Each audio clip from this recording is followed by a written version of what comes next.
السلام علیکم ورحمۃ اللہ وبرکاتہ۔ الحمد للہ رب العالمین والعاقبۃ للمتقین والصلاة والسلام علی سید الانبیاء والمرسلین وعلی آلہ وصحبہ اجمعین، اما بعد فاعوذ باللہ من الشیطان الرجیم، بسم اللہ الرحمن الرحیم۔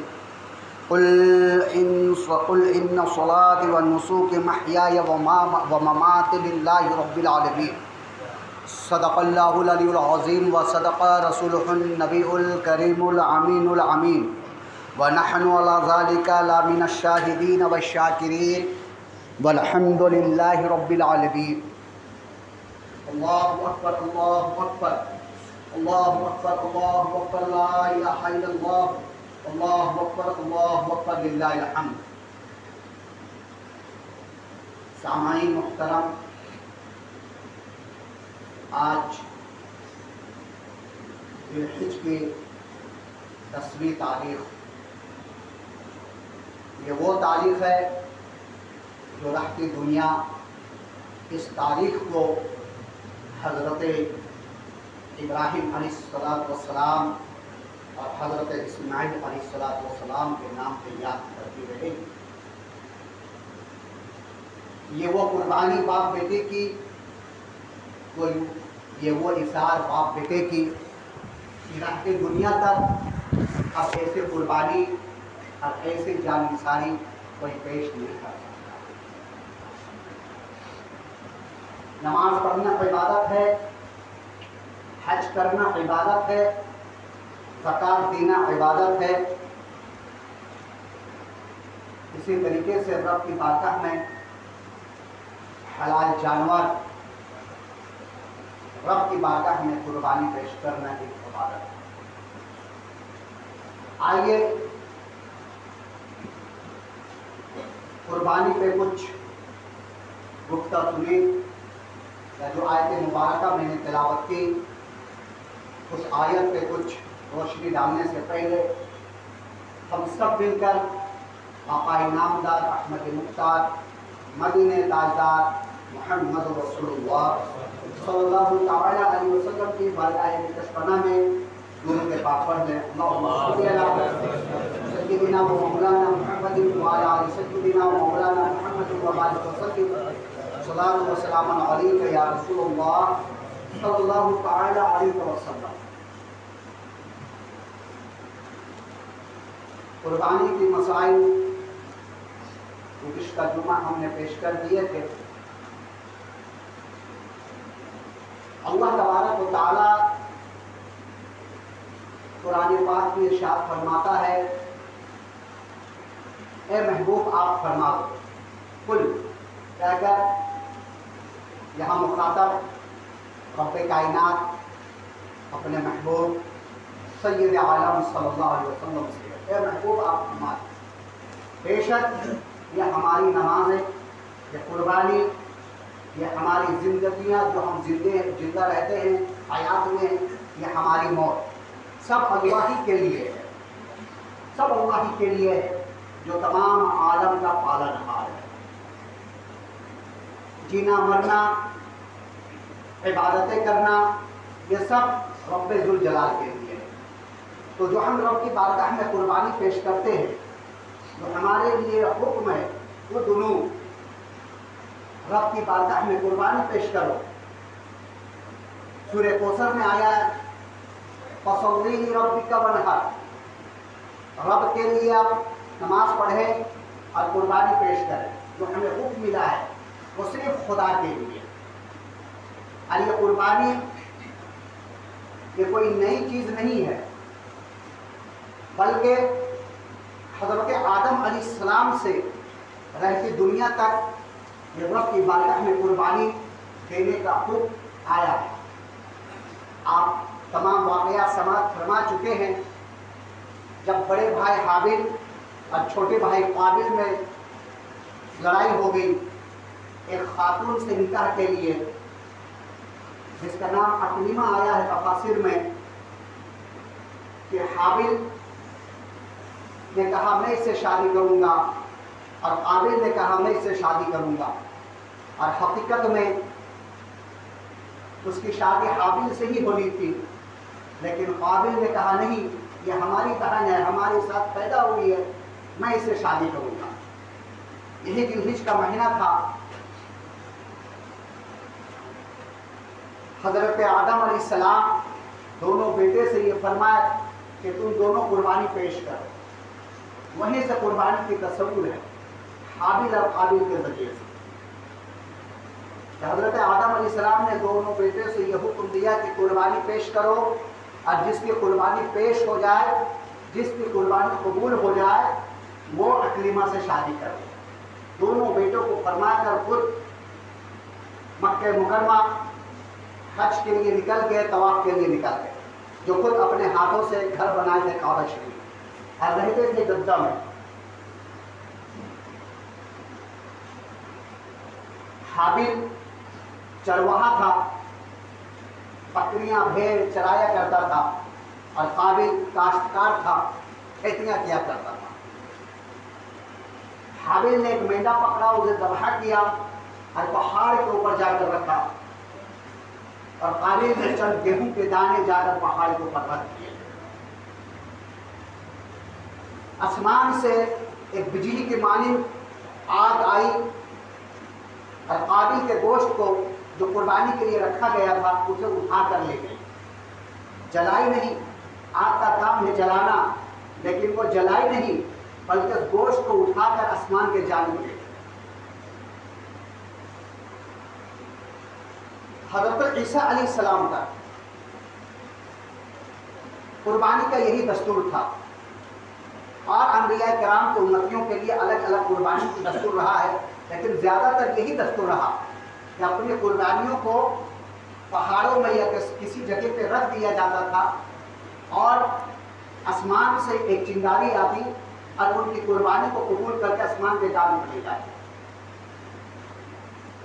ہمارے لیے قربانی پیش کرنے کا جو حکم ملا ہے وہ ہے رب کی بارگاہ میں اپنے جانور کو حلال کرو، اور حلال کرنے کے بعد اسے تم خود کھاؤ، اس کے گوشت کو کھاؤ، اس سے فائدہ اٹھاؤ۔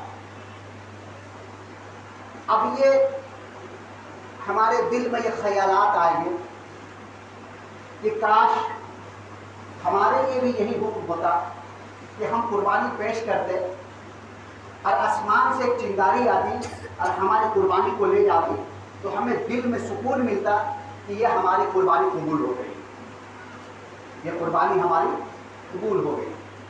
اس لیے آج ہم قربانیاں پیش کرتے ہیں۔ اللہ تبارک و تعالیٰ نے جس انسان کو جس طریقے سے استطاعت دیا ہے، کوئی 4 بکرا، کوئی 5 بکرا، کوئی 10 بکرا، کوئی 1 بکرا،